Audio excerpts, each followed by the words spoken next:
नमस्कार, आप देख रहे हैं द न्यूज़ 15 और मैं हूं आपके साथ केशव पांचाल। देश दुनिया की बड़ी 15 खबरों में आपका स्वागत है। प्रधानमंत्री नरेंद्र मोदी से इस बुलेटिन की शुरुआत करेंगे तो आज उन्होंने वीर बाल दिवस के मौके पर भारत मंडपम में बच्चों और युवाओं को संबोधित किया। भारतीय प्रधानमंत्री नरेंद्र मोदी ने कहा कि आज हम तीसरा वीर बाल दिवस मना रहे हैं और हम इसका हिस्सा हैं। उन्होंने कहा कि 30 साल से जो बच्चों ने जिस तरह की भूमिका निभाई है वो पूरी तरह से देखने लायक है। हम सभी शहीदजादों को उनके बलिदान के लिए और उनकी अमर स्मृतियों के लिए वीर बाल दिवस मनाने की हमने शुरुआत की थी। पीएम मोदी ने कहा कि लाल किले से जिस तरह से उन्होंने शुरुआत की थी, अब बेस्ट ही हमारा स्टैंडर्ड होना चाहिए। हम अपने युवा शक्ति को कहना चाहते हैं कि हर सेक्टर में वो अपना बेस्ट काम करें। तीसरे वीर बाल दिवस के मौके पर प्रधानमंत्री नरेंद्र मोदी ने आगे कहा कि अब ये 3 करोड़ देशवासियों को जिस तरह से उन्होंने संबोधित करा और जिस तरह से उन्होंने कहा, और उन्होंने बताया कि ये पर्व पूरी तरह से अब राष्ट्रीय पर्व के रूप में मनाया जाएगा। इसके साथ ही ये बच्चों के लिए एक सुनहरा मौका है और ये पर्व उनके लिए एक साहस लेकर आता है और उनके अंदर एक नई उमंग भरता है। जिसके बाद प्रधानमंत्री नरेंद्र मोदी ने वीर जो बच्चे थे उनको संबोधित भी किया और साथ में उनकी सारी चीज़ें गिनवाई। दिल्ली विधानसभा चुनावों से पहले आम आदमी पार्टी और कांग्रेस के बीच तकरार बढ़ने लगी है। सीएम आतिशी की बात करें और आम आदमी पार्टी के राज्यसभा सांसद संजय सिंह ने गुरुवार को एक प्रेस कॉन्फ्रेंस को संबोधित किया और उसमें कांग्रेस नेता अजय माकन पर कार्रवाई करने के लिए कहा। सिंह ने कहा कि कांग्रेस नेता अजय माकन ने अरविंद केजरीवाल को राष्ट्र विरोधी कहा है। पार्टी को 24 घंटे के अंदर उनके खिलाफ कार्रवाई करनी चाहिए। अगर कांग्रेस ऐसा नहीं करती तो आम आदमी पार्टी इस गठबंधन से दूसरे दलों से मांग करेगी कि वो इंडिया गठबंधन से कांग्रेस को निकाल दें। वहीं अजय माकन का कहना है कि पहले कांग्रेस को समर्थन देना हमारी गलती थी, इंडिया गठबंधन से भूल हुई है। केजरीवाल के भरोसे योग्य के भरोसे नहीं है और उनकी विचारधारा जो है वो बिल्कुल अलग है और वो राष्ट्र के विरोधी है। बता दें, आम आदमी पार्टी और कांग्रेस का गठबंधन तो है, मगर हालांकि दोनों पार्टी दिल्ली में अलग अलग तरह से चुनाव लड़ती दिखाई दे रही हैं, एक दूसरे का साथ बिल्कुल नहीं दे रही और अलग अलग पटल पर चुनाव लड़ रहे हैं। दिल्ली विधानसभा चुनाव आने से पहले ही आरोप प्रत्यारोप का दौर जारी है। बुधवार को पूर्व जो सांसद हैं प्रवेश वर्मा नई दिल्ली से, उनके घर महिलाओं की भीड़ देखी गई थी। महिलाओं ने दावा किया था कि उन्हें 1100 रुपये दिए गए हैं। इसे लेकर आम आदमी पार्टी ने बीजेपी पर हमला बोला था। सीएम ने भी कहा था कि प्रवेश वर्मा महिलाओं को 1100 रुपये बांट रहे हैं, उनकी गिरफ्तारी होनी चाहिए। प्रवेश वर्मा ने अपने ऊपर लगे आरोपों का खंडन करते हुए कहा है कि दिल्ली में जो हालात हैं वो मुझसे नहीं देखे जाते। महिलाओं ने बताया है कि यहाँ गंदा पानी आता है और हज़ारों रुपये के बिल अभी तक उनके बकाया हैं, इलाज नहीं मिल रहा है। इसके बाद मैंने फैसला किया कि जो मेरी संस्था है उसके साथ मैं उनकी मदद कर पाऊँ, तो उस तर्ज पर मैंने ये मदद की थी। सीएम आतिशी और अरविंद केजरीवाल पहले खुद को देखें। पहलवानों और बॉडी बिल्डरों सहित खिलाड़ियों ने आज आम आदमी पार्टी का दामन थामा और आप प्रमुख अरविंद केजरीवाल की मौजूदगी में पार्टी ज्वाइन की। इससे पहले जो आगामी विधानसभा चुनाव दिल्ली में होने हैं उसमें केजरीवाल को एक बड़ी मजबूती प्रदान करेगी ये ज्वाइनिंग, क्योंकि एक बड़ी तादाद में ज्वाइन किया है। इसके साथ ही फिटनेस से जुड़े तिलक राज की बात करें या रोहित दलाल की बात करें या अक्षय की बात करें, उनका खुद मुख्यमंत्री जो पूर्व रहे हैं अरविंद केजरीवाल ने स्वागत किया है और कहा है कि ये कदम बड़ा बेहतरीन है और 60 से 70 बॉडी बिल्डरों और पहलवानों का पार्टी में शामिल होना ये ना केवल संगठन को मजबूत करेगा, इसके साथ ही स्वास्थ्य और फिटनेस के जुड़े मुद्दों को भी बड़ी जटिलता से हम लोग आगे भविष्य में उठाएंगे। तो केजरीवाल ये सब बोलते हुए दिखाई दिए थे और केजरीवाल ने बड़ी ज़बरदस्त तरह से उनका स्वागत किया था। पाकिस्तान और अफगानिस्तान के बीच एक जंग की आहट सुनाई देने लगी है। तालिबान सत्ता में काबिज होने के बाद ये धीरे धीरे हमें बढ़ता दिखाई दे रहा है, लेकिन मंगलवार को पाकिस्तान की ओर से अफगानिस्तान के जो हमला किया गया था और एयर स्ट्राइक की गई थी उसके बाद तनाव अपनी चरम सीमा पर दिखाई दे रहा है। अफगानिस्तान की सीमा में घुसकर हमला तो पाकिस्तान ने कर दिया, पर इस हवाई हमले के बाद तालिबान पूरी तरह से बिदक गया है और पाकिस्तान पर हमले की बात कर रहा है और कह रहा है कि जंग पाकिस्तान को बहुत भारी पड़ेगी। रिपोर्ट्स की माने तो एयर स्ट्राइक के बाद जो 15,000 तालिबानी लड़के हैं वो पाकिस्तान की ओर बढ़ गए हैं और पाकिस्तान में हमला करने की तैयारी कर रहे हैं। तालिबान के प्रवक्ता ने कहा है कि पाकिस्तान को उसकी कार्रवाई का मुंह तोड़ जवाब मिलेगा।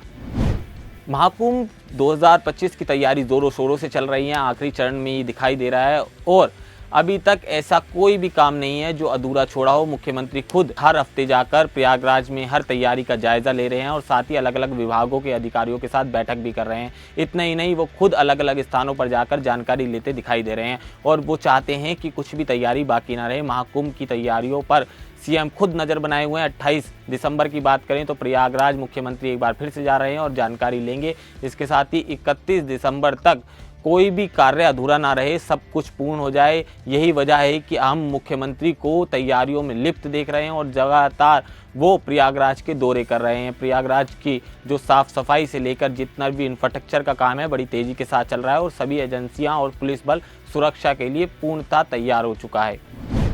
साध्वी प्राची एक बार फिर से सुर्खियों में है। वृंदावन में साध्वी प्राची ने रामलला को लेकर एक बयान दिया है और उन्होंने कहा है कि रामलला को हमें 500 साल की कुर्बानी के बाद हमने रामलला को पाया है, लेकिन मथुरा में भगवान श्री कृष्ण के दिव्य मंदिर के लिए हिंदुओं को ज़्यादा इंतजार नहीं करना पड़ेगा, ना ज़्यादा संघर्ष करना पड़ेगा। संभवतः 2027 तक मथुरा में भगवान कृष्ण का एक भव्य मंदिर बनकर तैयार हो जाएगा। वहीं मोहन भागवत के दिए गए बयान पर उन्होंने उसका खंडन किया है और इसके साथ ही उन्होंने कहा है कि आरएसएस हिंदू और हिंदुत्व की पहचान है और उनका बयान जो है वो निंदनीय है। संभल के मुद्दे पर उन्होंने कहा है कि सच सबके सामने आ रहा है, ना केवल संभल बल्कि दिल्ली की जामा मस्जिद के नीचे अगर खुदाई की जाए तो वहां से भी मंदिर निकाल के सामने आएगा। इसके साथ ही वृंदावन में जो गोरक्षकों पर लाठीचार्ज हुई थी उसकी भी उन्होंने निंदा करी है और पूरी तरह उसे गलत करार दिया है। वैष्णो देवी यात्रा में जो पहाड़ कटाव को लेकर गुरुवार से अब तक पूरा सन्नाटा परसा हुआ है, क्योंकि जो रोडवे प्रोजेक्ट था उसको लेकर स्थानीय जो दुकानदार हैं 72 घंटे के बंद का आह्वान कर चुके थे। हालांकि दर्शन करने गए जो श्रद्धालु हैं उनके लिए होटल तो खुले हैं, मंदिर ट्रैक पूरी तरह से, चाहे वो पिट्ठू वालों की बात करें या पालकी वालों की, कोई दिखाई नहीं दे रहा। और बुधवार को कटरा समिति की बात करें तो विरोध प्रदर्शन के बीच हल्का फुल्का लाठीचार्ज भी देखने को मिला। स्थानीय जो लोग हैं और अफसरों ने बताया कि कानून व्यवस्था की स्थिति बिगड़ने का खतरा था, इसलिए थोड़े से बल का प्रयोग किया गया, मगर लाठीचार्ज के बाद इस मुद्दे पर जो थी वो तूल पकड़ ली थी। पुलिस ने जो वैष्णो देवी का बोर्ड है उससे संबंधित लोगों से कहा है कि वो प्रशासन जिले से उनका कोई लेना देना नहीं है। इस पूरे मुद्दे पर संघर्ष समिति को कानून व्यवस्था बिगाड़ने की बजाय बातचीत से इसका हल निकालना चाहिए। हरियाणा कांग्रेस ने जिला प्रभारियों की नियुक्ति को लेकर विवाद जो है वो गहराता जा रहा है। प्रदेश कांग्रेस प्रभारी दीपक बावरिया ने 18 तारीख को प्रदेश अध्यक्ष उदय भान ने एक जाली लिस्ट करी थी, जिसके बाद ये पूरी लिस्ट पर रोक लगा दी गई थी। उदय भान ने इस सूची में कई बदलाव किए थे, लेकिन बदलावों में पार्टी आलाकमान ने इसे मंजूरी नहीं दी थी, जिसके बाद ये विवाद खड़ा हो गया था। भूपेंद्र सिंह हुड्डा का कहना है कि भले ही ईवीएम की गड़बड़ी के कारण हम चुनाव हार गए हों, लेकिन कांग्रेस को जो वोट मिली है वो बीजेपी के बराबर हैं और लगभग 1% वोट का ही उसमें अंतर दिखाई देता है, इसलिए कांग्रेस को गलत समझना मूर्खता होगी।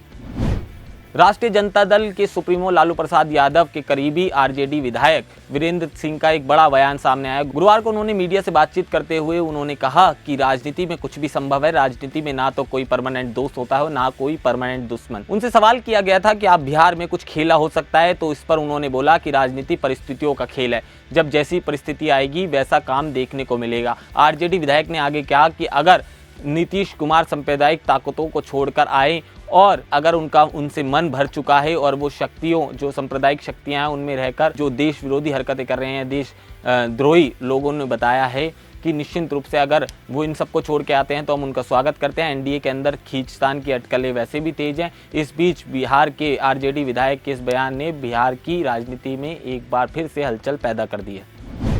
कनाडा ने अपने इमिग्रेशन नियमों में बदलाव की घोषणा की है, जो भारतीय छात्रों के लिए चुनौतीपूर्ण बन सकता है।